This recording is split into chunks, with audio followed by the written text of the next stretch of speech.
Hermes Trismegisto, el gran iniciado atlante. Hermes Trismegisto es el 3 veces nacido gran dios Ibis de Taz. Los antiguos le atribuyen el darle a la humanidad los conocimientos de agricultura, lengua, letras, astronomía, astrología. Los egipcios lo llaman Taaz y lo representan como un hombre vestido con cabeza de pájaro llevando la cruz Anki, el báculo de poder. Para los romanos es Mercurio y lo representan con alas en sus pies, en ocasiones con un casco alado y llevando un caduceo. Cuentan los misterios que Hermes comenzó su última encarnación en la isla de Undal en los tiempos de la Atlántida. En ese tiempo su alma humana, respondiendo al llamado de su real ser, trabajó intensamente en la gran obra y educado por su maestro interno trabajó hasta acercarse a la luz que emana del gran fuego, recibiendo el elixir de la larga vida y rompiendo su vínculo con el ciclo de retornos y recurrencias que los indostanes llaman la rueda del samsara. Como iniciado presenció la degeneración y la caída de la cuarta raza, la Atlántida, y respondiendo al llamado de la gran ley junto al Manu Vaisvasvata el Noé bíblico trabajó por el desarrollo de la semilla de la quinta raza raíz que es la gran raza aria. En tiempo de los Ramsés, la civilización egipcia resplandecía en el apogeo de su gloria. Los faraones de la 20ª dinastía, discípulos y portaespadas de los santuarios, sostenían como verdaderos héroes la lucha contra Babilonia. Se construía en Bubasta, en Luxor, en Espeos e Ibsambul. En Tebas un arco de triunfo recordaba la toma de Cadés. En Memphis el Rameseum se elevaba rodeado de un bosque de obeliscos, de estrellas, de monolitos gigantescos. En medio de aquella actividad febril, de aquella vida deslumbradora, más de un extranjero aspirante a los misterios, venido de las playas lejanas del Asia Menor o de las montañas de la Tracia, llegaba a Egipto, atraído por la reputación de sus templos. Una vez en Memphis, quedaba asombrado. Monumentos, espectáculos, fiestas públicas, todo le daba la impresión de la opulencia, de la grandeza. Después de la ceremonia de la consagración real, que se hacía en el secreto del santuario, veía al faraón salir del templo, ante la multitud, y subir sobre su pavés llevado por 12 oficiales de su estado mayor. Ante él, 12 jóvenes ministros del culto llevaban, sobre cojines bordados en oro, las insignias reales, el cetro de los árbitros con cabeza de morueco, la espada, el arco y la maza de armas. Detrás iba la casa del rey y los colegios sacerdotales, seguidos de los iniciados en los grandes y pequeños misterios. Los pontífices llevaban la tiara blanca, y su pectoral chispeaba con el fuego de las piedras simbólicas. Por la noche, barcas magníficamente empavesadas paseaban sobre lagos artificiales a las reales orquestas, en medio de las cuales se perfilaban, en posturas hieráticas, las bailarinas y tocadoras de tiorba. Pero aquella pompa aplastante no era lo que él buscaba. El extranjero deseaba conocer el secreto de las cosas, la sed de saber, he ahí lo que le traía de tan lejos. Se le había dicho que en los santuarios de Egipto vivían magos, hierofantes en posesión de la ciencia divina. Él también quería entrar en el secreto de los dioses. Para saberlo el extranjero llamaba a la puerta del gran templo de Tebas o de Memphis. Varios servidores le conducían bajo el pórtico de un patio interior, cuyos pilares enormes parecían lotos gigantescos, sosteniendo por su fuerza y pureza al arca solar, el templo de Osiris. El hierofante se aproximaba al recién llegado. La majestad de sus facciones, la tranquilidad de su rostro, el misterio de sus ojos negros, impenetrables, pero llenos de luz interna, inquietaban ya algo al postulante. Aquella mirada penetraba como un punzón. El extranjero se sentía frente a un hombre a quien sería imposible ocultar nada.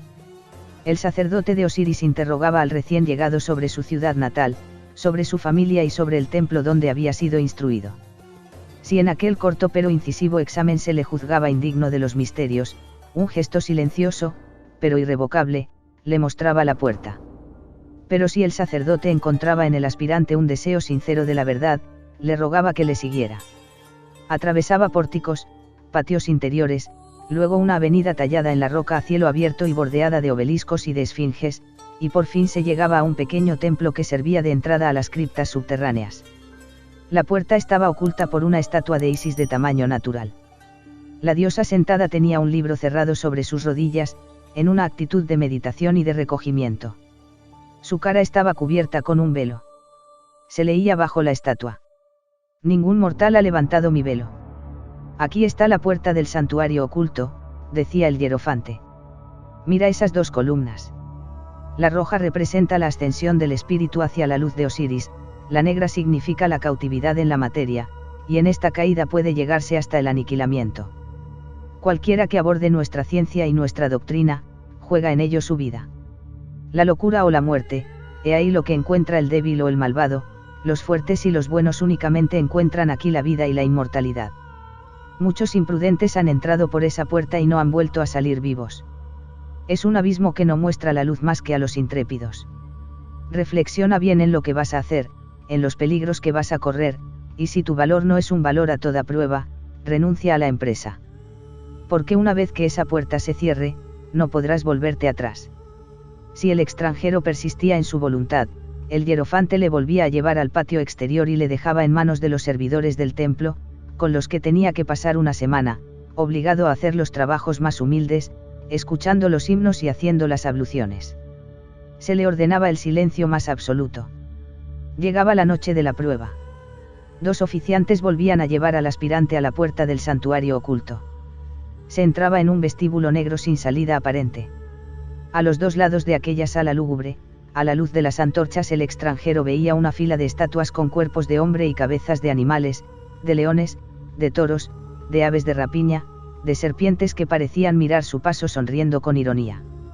Al fin de aquella siniestra avenida, que se atravesaba en el más profundo silencio, había una momia y un esqueleto humanos en pie y frente a frente.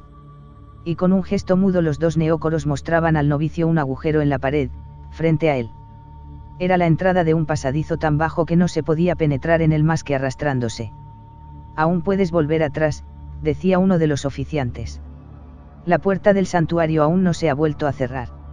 Si no quieres, tienes que continuar tu camino por ahí y sin volver atrás.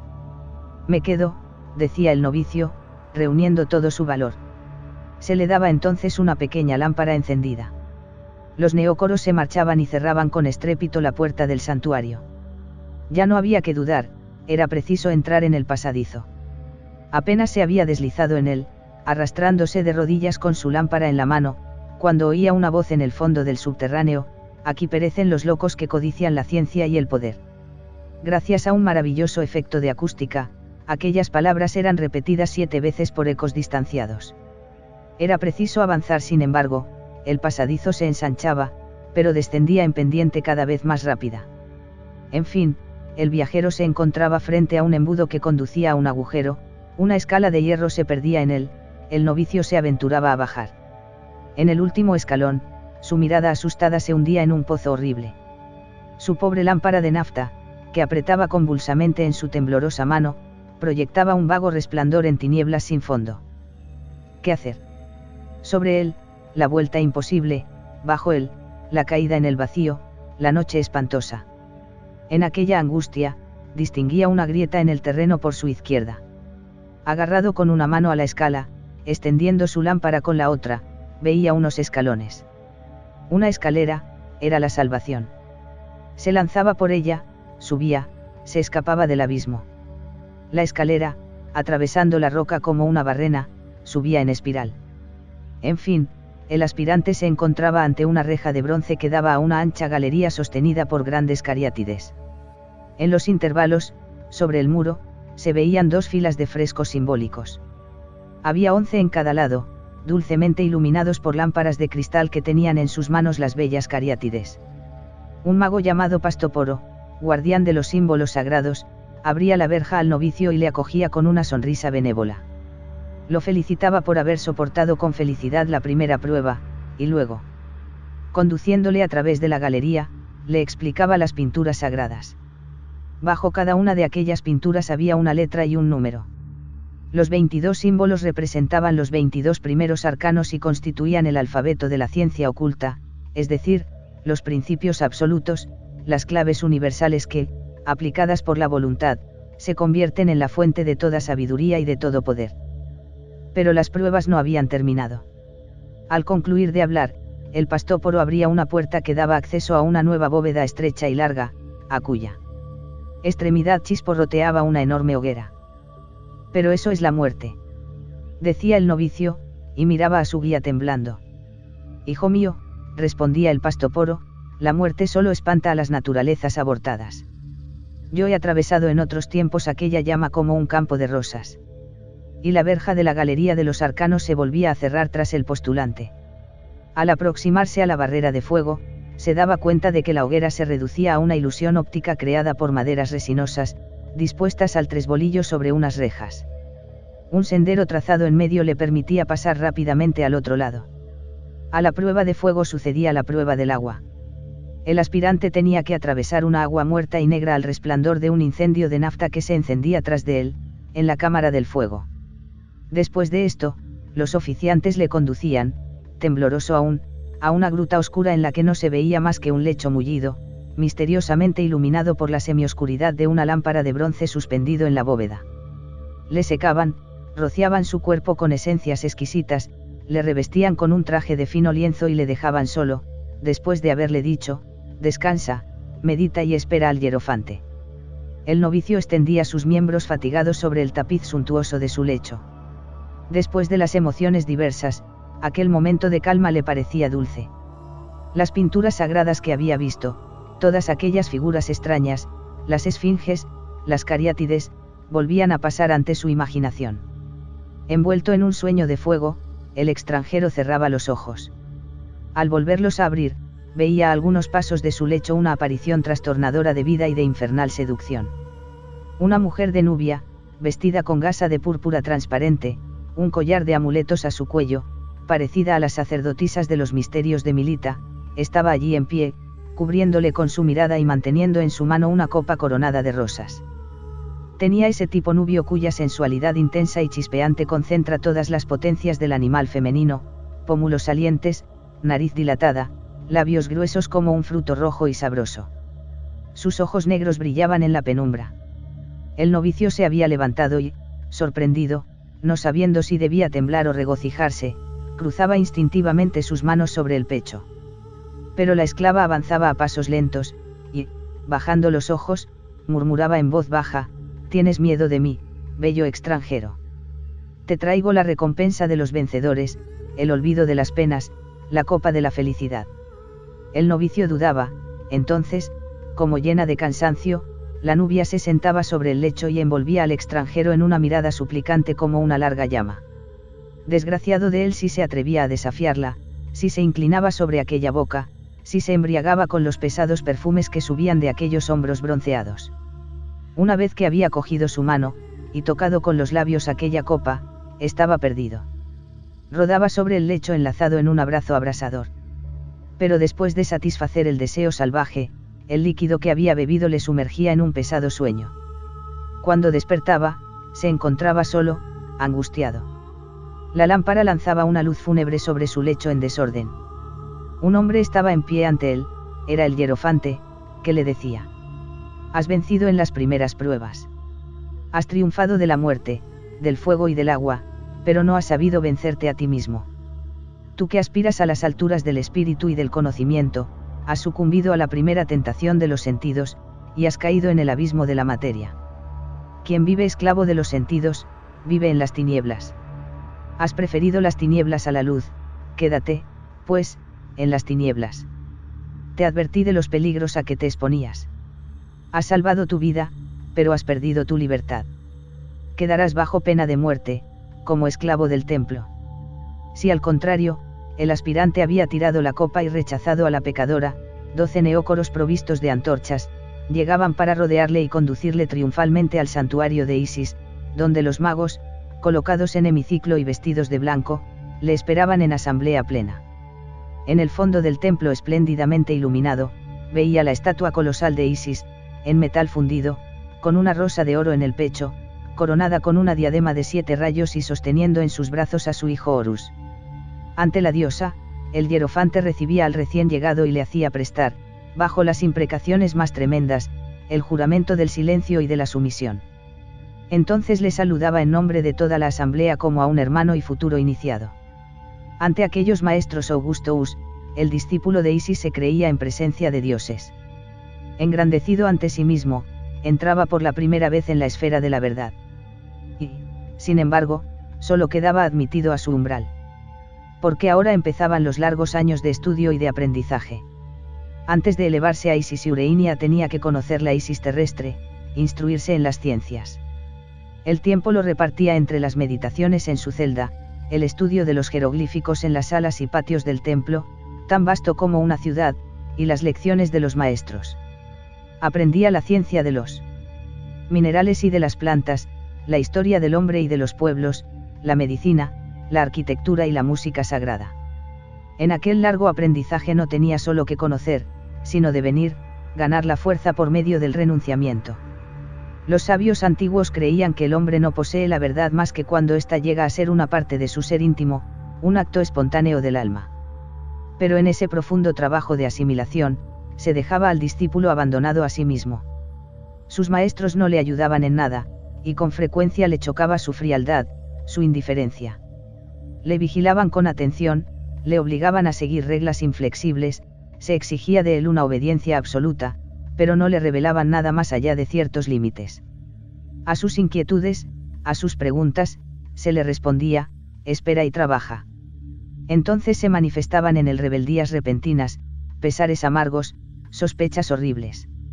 Se había convertido en esclavo de audaces impostores o de magos negros, que subyugaban su voluntad con un fin infame. La verdad huía, los dioses le abandonaban, estaba solo y era prisionero del templo. La verdad se le había aparecido bajo la figura de una esfinge. Ahora la esfinge le decía: yo soy la duda. Y la bestia alada con su cabeza de mujer impasible y sus garras de león, se lo llevaba para desgarrarlo en la arena ardiente del desierto. Pero a esas pesadillas sucedían horas de calma y de presentimiento divino. Comprendía entonces el sentido simbólico de las pruebas porque había atravesado al entrar en el templo. Muchos años después el hierofante y el nuevo iniciado, se transportaban al observatorio del templo, en el tibio esplendor de una noche egipcia. Allí es donde el jefe del templo daba al reciente adepto la grande revelación, contándole la visión de Hermes. Esta visión no estaba escrita en ningún papiro. Estaba en las estelas de la cripta secreta, conocida solo por el hierofante. De pontífice en pontífice, la explicación se transmitía verbalmente. Escucha bien, decía el hierofante, esta visión encierra la historia eterna del mundo y el círculo de las cosas. Un día Hermes se quedó dormido después de reflexionar sobre el origen de las cosas. Una pesada torpeza se apoderó de su cuerpo, pero a medida que su cuerpo se embotaba, su espíritu subía por los espacios. Entonces le pareció que un ser inmenso, sin forma determinada, le llamaba por su nombre. ¿Quién eres?, dijo Hermes asustado. Soy Osiris, la inteligencia soberana, y puedo revelarte todas las cosas. ¿Qué deseas? Deseo contemplar la fuente de los seres, oh divino Osiris, y conocer a Dios. Quedarás satisfecho. En este momento Hermes se sintió inundado por una luz deliciosa. En sus ondas diáfanas pasaban las formas encantadoras de todos los seres. Pero de repente, espantosas tinieblas de forma sinuosa descendieron sobre él. Hermes quedó sumergido en un caos húmedo lleno de humo y de un lúgubre zumbido. Entonces una voz se elevó del abismo. Era el grito de la luz. Enseguida un fuego sutil salió de las húmedas profundidades y alcanzó las alturas etéreas. Hermes subió con él y se volvió a ver en los espacios. El caos se despejaba en el abismo, coros de astros se esparcían sobre su cabeza, y la voz de la luz llenaba lo infinito. ¿Has comprendido lo que has visto?, dijo Osiris a Hermes encadenado en su sueño y suspendido entre tierra y cielo. No, dijo Hermes. Bueno, pues vas a saberlo. Acabas de ver lo que es desde toda la eternidad. La luz que has visto al principio, es la inteligencia divina que contiene todas las cosas en potencia y encierra los modelos de todos los seres. Las tinieblas en que has sido sumergido enseguida, son el mundo material en que viven los hombres de la tierra, el fuego que has visto brotar de las profundidades, es el Verbo divino. Dios es el Padre, el Verbo es el Hijo, su unión es la vida. ¿Qué sentido maravilloso se ha abierto en mí?, dijo Hermes.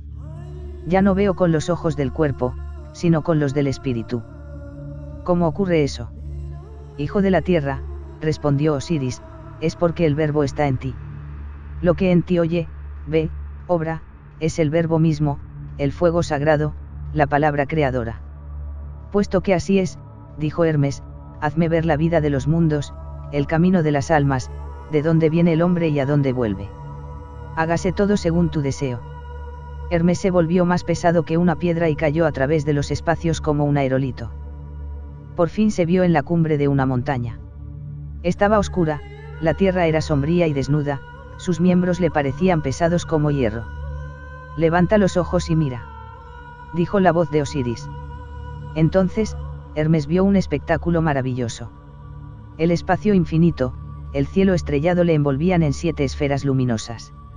De una sola mirada, Hermes vio los 7 cielos escalonados sobre su cabeza como 7 globos transparentes y concéntricos, cuyo centro sideral él ocupaba. El último tenía como cintura la Vía Láctea. En cada esfera giraba un planeta, acompañado de una forma, signo y luz diferente. Mientras que Hermes deslumbrado contemplaba esta floración esparcida y sus movimientos majestuosos, la voz dijo: mira, escucha y comprende. Tú ves las 7 esferas de toda vida. Al través de ellas tiene lugar la caída de las almas y su ascensión. Los 7 planetas con sus genios son los 7 rayos del verbo luz. Cada uno de ellos domina en una esfera del espíritu, en una fase de la vida de las almas. El más aproximado a ti es el genio de la luna, el de inquietante sonrisa y coronado por una hoz de plata. Este preside a los nacimientos y a las muertes. Él desagrega las almas de los cuerpos y las atrae en su rayo.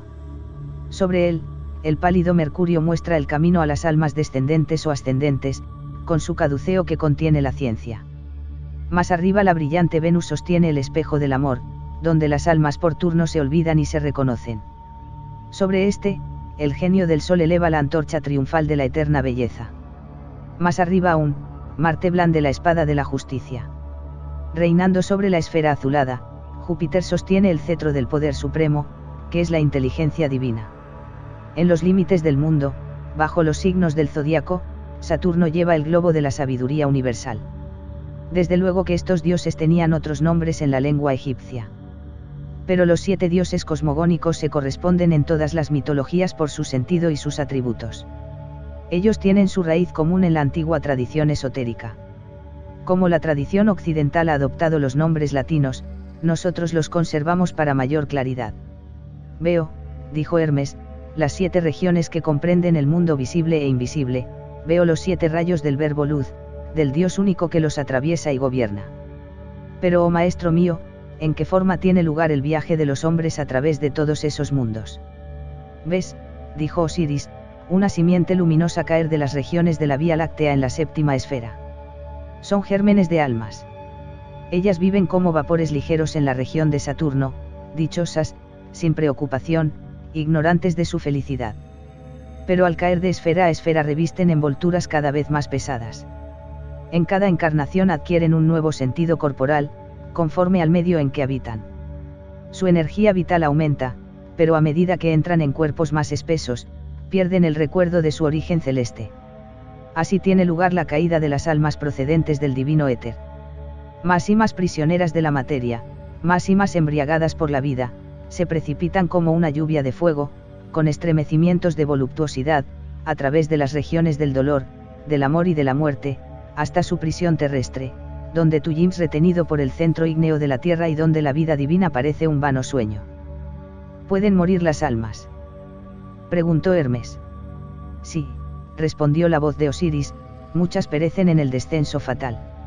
El alma es hija del cielo y su viaje es una prueba. Si en su amor desenfrenado de la materia pierde el recuerdo de su origen, la brasa divina que en ella estaba y que hubiera podido llegar a ser más brillante que una estrella, vuelve a la región etérea, átomo sin vida, y el alma se desagrega en el torbellino de los elementos groseros. A esas palabras de Osiris, Hermes se estremeció. Porque una tempestad rugiente le envolvió en una nube negra. Las 7 esferas desaparecieron bajo espesos vapores. Vio allí espectros humanos lanzando extraños gritos, llevados y desgarrados por fantasmas de monstruos y de animales, en medio de gemidos y de blasfemias sin nombre. Tal es, dijo Osiris, el destino de las almas irremediablemente bajas y malvadas. Su tortura solo termina con su destrucción, que es la pérdida de toda conciencia. Pero mira, los vapores se disipan, las 7 esferas reaparecen bajo el firmamento. Mira de este lado. ¿Ves aquel enjambre de almas que tratan de remontarse a la región lunar? Las unas son rechazadas hacia la tierra, como torbellinos de pájaros bajo los golpes de la tempestad. Las otras alcanzan a grandes aletazos la esfera superior, que las arrastra en su rotación, una vez llegadas allá, recobran la visión de las cosas divinas. Pero esta vez no se contentan con reflejarlas en el sueño de una felicidad imponente. Ellas se impregnan de aquellas cosas con la lucidez de la conciencia iluminada por el dolor, con la energía de la voluntad adquirida en la lucha. Ellas se vuelven luminosas, porque poseen lo divino en sí mismas y lo irradian en sus actos. Templa, pues, tu alma, oh Hermes, y serena tu espíritu oscurecido, contemplando esos vuelos lejanos de almas que remontan las 7 esferas y allí se esparcen como haces de chispas. Porque tú también puedes seguirlas, basta quererlo para elevarse. Mira cómo ellas se enjambran y describen coros divinos. Cada una se coloca bajo su genio preferido. Las más bellas viven en la región solar, las más poderosas se elevan hasta Saturno. Algunas se remontan hasta el Padre, entre las potencias ellas mismas. Porque allí donde todo acaba, todo comienza eternamente, y las 7 esferas dicen juntas, sabiduría, amor, justicia, belleza, esplendor, ciencia, inmortalidad.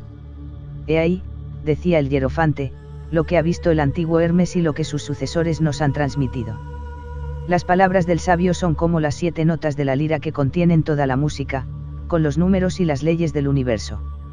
La visión de Hermes se asemeja al cielo estrellado cuyas profundidades insondables están sembradas de constelaciones. Para el niño, solo es una bóveda con clavos de oro, para el sabio es el espacio sin límites, donde giran los mundos con sus ritmos y sus signos evocadores y las claves mágicas. Cuanto más aprendas a contemplarla y a comprenderla, más verás extenderse sus límites, porque la misma ley orgánica gobierna todos los mundos. Y el profeta del templo comentaba el texto sagrado. Él explicaba que la doctrina del verbo luz representa la divinidad en el estado estático, en su equilibrio perfecto. Él demostraba su triple naturaleza, que es a la vez inteligencia, fuerza y materia, espíritu, alma y cuerpo, luz, verbo y vida. La esencia, la manifestación y la substancia, son 3 términos que se suponen recíprocamente. Su unión constituye el principio divino e intelectual por excelencia, la ley de la unidad ternaria, que de arriba abajo domina la creación. Habiendo conducido así a su discípulo al centro ideal del universo, al principio generador del ser, el maestro lo difundía en el tiempo y el espacio, lo sacudía en floraciones múltiples. Porque la segunda parte de la visión representa a la divinidad en estado dinámico, es decir, en evolución activa, en otros términos, el universo visible e invisible, el acto viviente. Las 7 esferas relacionadas con 7 planetas simbolizan 7 principios, 7 estados diferentes de la materia y del espíritu, 7 mundos diversos que cada hombre y cada humanidad se ven forzados a atravesar en su evolución a través de un sistema solar. Los 7 genios, o los 7 dioses cosmogónicos, significaban los espíritus superiores y directores de todas las esferas, salidos también de la evolución inevitable. Cada gran dios era, para un iniciado antiguo, el símbolo y el patrón de legiones de espíritus que reproducían su tipo bajo 1000 variantes, que, desde su esfera, podían ejercer una acción sobre el hombre y sobre las cosas terrestres. Los 7 genios de la visión de Hermes son los 7 deivas de la India, los 7 Amsapands de Persia, los 7 grandes ángeles de la Caldea, los 7 sefirots, hay 10 sefirots en la Cábala. Los 3 primeros representan el ternario divino, los otros 7 la evolución del universo, de la Cábala, los 7 arcángeles del Apocalipsis cristiano. Y el gran septenario que abarca el universo no vibra únicamente en los 7 colores del arco iris, en las 7 notas de la escala musical, se manifiesta también en la constitución del hombre, que es triple por esencia, pero séptuple por su evolución. Daremos aquí los términos egipcios de esa constitución septenaria del hombre que se vuelve a encontrar en la Cábala: Chat, cuerpo material; Anch, fuerza vital; Ka, doble etéreo o cuerpo astral; Ati, alma animal; Bai, alma racional; Cheibi, alma espiritual; Ku, espíritu divino. Decía el hierofante para terminar, que has penetrado hasta el umbral del gran arcano. La vida divina se te ha aparecido bajo los fantasmas de la realidad. Hermes te ha hecho conocer el cielo invisible, la luz de Osiris, el dios oculto del universo que respira por millones de almas, anima los globos errantes y los cuerpos en movimiento. Ahora puedes tú dirigirte a él y elegir tu camino para ascender hasta el espíritu puro. La iniciación había terminado. El adepto era consagrado sacerdote de Osiris. Si era egipcio, quedaba agregado al templo; si era extranjero, le permitían a veces volver a su país para fundar allí un culto o cumplir una misión. Pero antes de partir, prometía solemnemente por un juramento terrible, guardar un silencio absoluto sobre los secretos del templo. Jamás debía revelar lo que había visto o oído, ni divulgar la doctrina de Osiris más que bajo el triple velo de los símbolos mitológicos o de los misterios. Si violaba ese juramento, una muerte fatal le alcanzaba pronto o tarde, por lejos que estuviese. Pero el silencio era el escudo de su fuerza.